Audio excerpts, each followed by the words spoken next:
From the News Channel 5 network, this is SportsLine.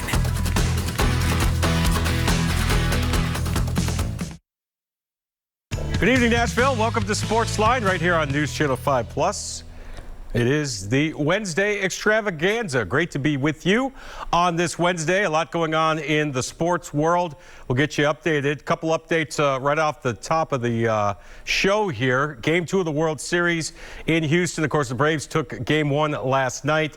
The Astros up in this one 4-1 in the second inning as they look to even this series before it heads to Atlanta for the weekend. So right now, Astros leading that game 4-1. And again, the Braves up 1-0 in the series after last night's win. Nashville and SC, as we switch to soccer, in serious danger of maybe losing a game to one of the worst teams in all of the MLS. They're at Cincinnati tonight, and at last count, they trailed 3-2 at about the 57th minute. SC just getting off to a horrible start in this game. They've been trailing ever since the opening whistle. And keep in mind, Cincinnati came in having lost 9 straight matches, and Nashville SC still trying to jockey for position in the Eastern Conference playoffs as their regular season winds down. So we'll keep you updated on that. Of course, Steve Lehman will have all the scores and highlights over on News Channel 5 during News Channel 5 at 10 at Sports at 10:21. But we'll do our best to keep you updated here on SportsLine as we go through. Coming up at 8:30, we're going to talk some Preds hockey. The Predators have won 2 straight after a rough start. They lost at Winnipeg Saturday night, got bombed in that game, came back with a nice win at Minnesota on Sunday, and then last night, although a lot of people here in Nashville unfortunately didn't get to watch the game if you weren't at Bridgestone Arena because of the whole ESPN Plus deal and no local broadcast of the game.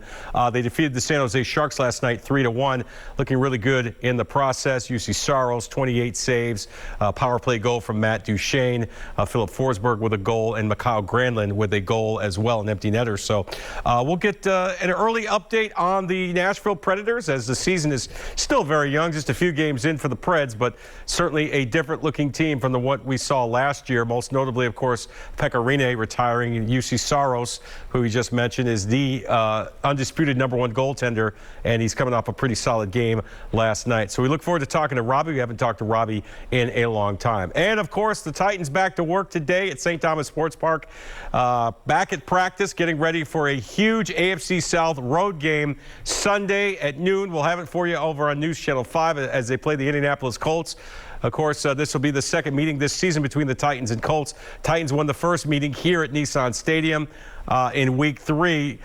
And the Colts, after a bad start, have really turned things around. They've won 3 of their last 4 games. Their only loss coming in a tough overtime loss at Baltimore to the Ravens. So the Colts have certainly found their game. So it should be an exciting and physical matchup. It always is when the Colts and Titans get together.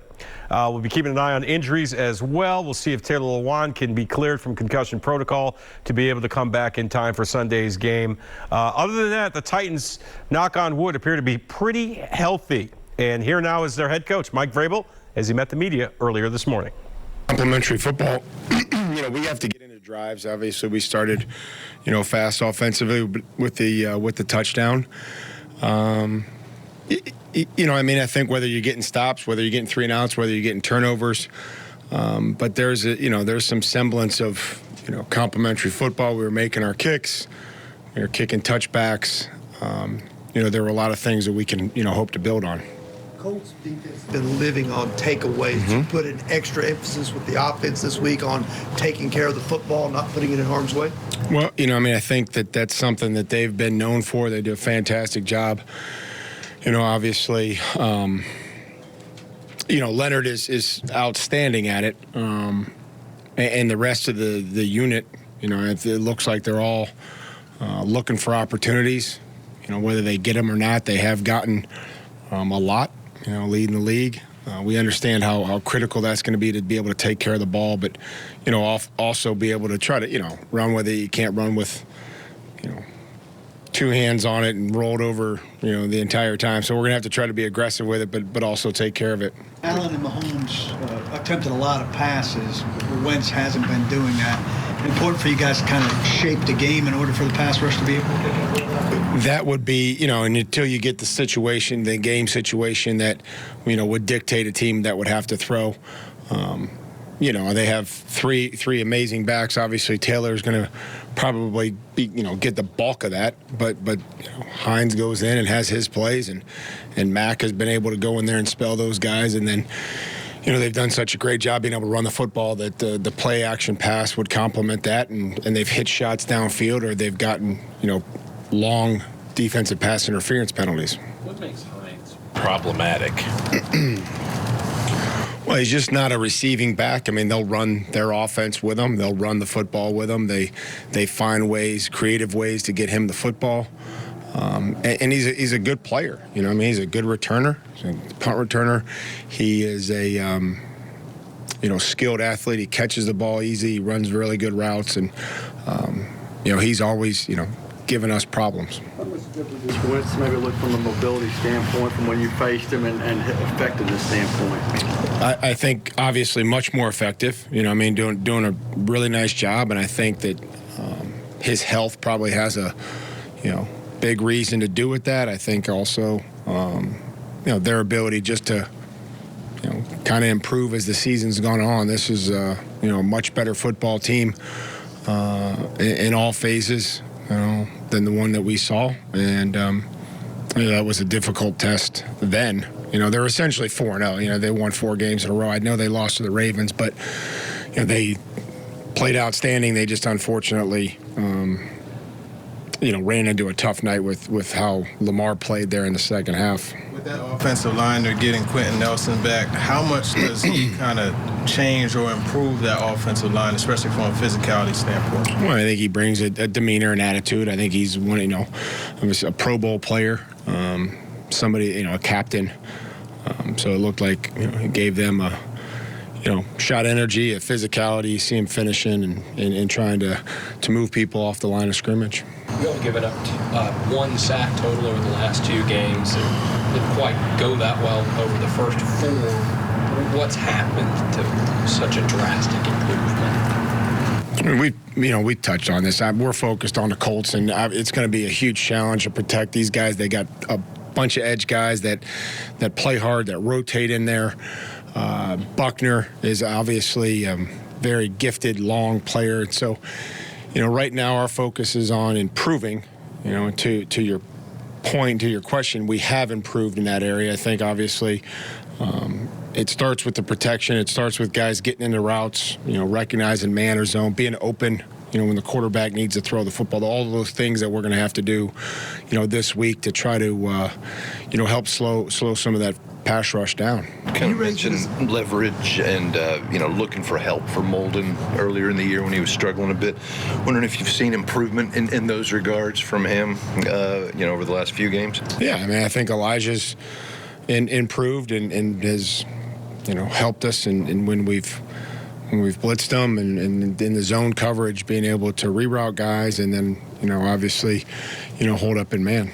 You make it a point of emphasis at all with the players and coaches that what a win would do as far as taking up the upper hand in the division race, or do you just kind of push that aside and focus on just the game plan task at hand? Well, we're focused on improving. We're focused on improving each week right now. We're focused on fundamentals. We're focused on, the matchups that we're going to have in the game against the Colts. We understand the magnitude of division games, especially, on the road, how challenging that will be. I don't know if we've talked about the impact or the, anything past just this week. How much does AJ quickly change the dynamic in terms of separation and play action success when he's out there? I mean, I think AJ's got a good skill set for some of those passes. He's, fearless to go inside to catching the football.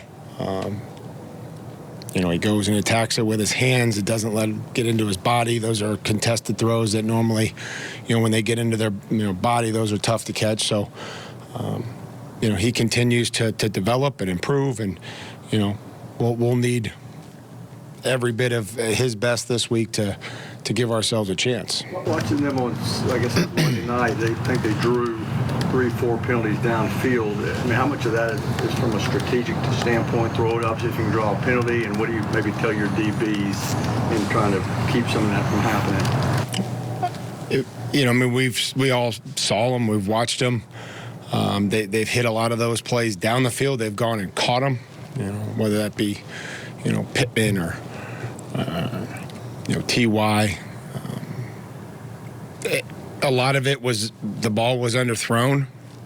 Sometimes when the ball is underthrown and you're not playing the football and the receiver does a nice job of going back and attacking the football, they get those calls, and that's something that we've tried to follow the trend around the league is, trying to, play the football, trying to understand, where the ball is, and then you run into, well, then it's not underthrown and you're looking back for the ball and then they get separation. So I think that there is a fine line, but our ability to play the football while it's in the air, is something that has to continue to improve. It hurt us early in the year. And it'll be huge Sunday. That's something that cost us early, and hopefully we've learned from it. Coach, how nice is it to get a few guys actually back at practice today? I know still on that IR, but just getting some healthy bodies out there. Yeah, I mean, just to get those guys back into to meetings and get them back on the field, see where they're at from a football standpoint. And then as we work our way through the week, we can evaluate, whether they think they can help us this week.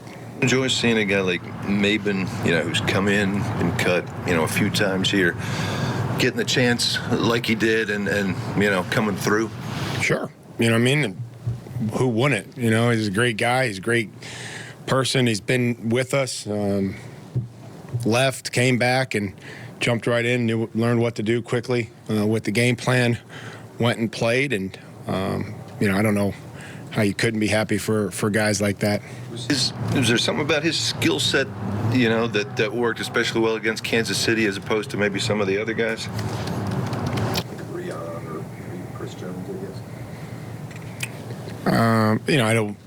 I wouldn't want to compare any of the players. Just felt like wanted to, through the course of the week, we decided to go with Greg and see how it was going. It went well. We kind of stuck with him. We'll see where it is this week. Is that part of the plan when you guys make roster moves during training camp, for example, guys coming and going, that you want to have as many guys out there maybe with at least a taste of having been here and knowing what you do, that if you get in a pinch, you can, there might be somebody you can bring back that way? I don't think so. I mean, because, those guys could easily, when you try to claim someone off the practice squad, when you try to sign someone off the practice squad, that team could easily make a move to keep them, or the player would then have to decide. I don't know if that's a strategy. I think that's just sometimes kind of how it works out. And when you look out there, you're like, okay, we have familiarity. This player's been here. We kind of know what he can do, or, be able to comprehend in a short amount of time. Mike, I know you guys have already, played the Colts this season, but with a guy like Danico, who's playing against his old team, a team he's had history with, in those kinds of situations, you ever have to talk to a guy about the emotions of maybe going back to or playing against the team he played with prior? Yeah, probably, and just to make sure that, we never want to do anything that's going to hurt the team as far as, from an emotional standpoint. It's an emotional game. It's a physical game. It's a violent game. And, we have to be able to go to the edge and be able to, to stop. And I trust that, Danico and everybody else for that matter. I think everybody's going to be, pretty tuned up, whether they have played for the Colts previously or not. So, Danico's, done everything we've asked him to do, and I'm excited as usual to watch him prepare this week and then, ultimately play on Sunday. How has that process come along, just as far as incorporating some of the ideas that Coach Schwartz may have, and the whole, a lot of chefs in the kitchen kind of thing that we touched on in camp? Well, Jim's got a lot of experience in this league and has come in and, just I never really thought of anything other than him just helping out. And I know that everybody makes a big deal about it, or has tried to. He's supported He's done everything that I've asked him to do, that Shane's asked him to do, to support, to give input, to follow up on post game, during the game. So I don't look at it as anything other than just another member of our defensive staff and our staff that's done things that help us win, and then we'll continue to try to do all those things. So, have everything that I thought it would be. It's been, and just hope that everything that continue. Thanks, guys. Thank you. All right, there you have it. Titans head coach Mike Vrabel speaking to the media today. Of course, the Titans at the Colts this Sunday. Big AFC South divisional game. A win by Tennessee would give them a commanding 3-game lead over the Colts in the AFC South division, and also the first tiebreaker, which is head-to-head, because the Titans will have beaten the Colts twice. So the Colts, if they have any hopes or chances of winning this division, they have to win on Sunday, or they're going to have to go the wild card route more than likely. So Tennessee Titans with a big game, but they've coming off 2 really big wins back-to-back, and in less than a week, actually, 6 days. The Monday night win over the Bills, and of course last Sunday's win, dominating win over the Kansas City Chiefs. We'll take our first break. Don't forget, Robby Stanley joins us at the bottom of the hour to talk Preds hockey. When we come back, a little bit more Titans. We'll hear from the QB1, Ryan Tannehill, next. Stay with us.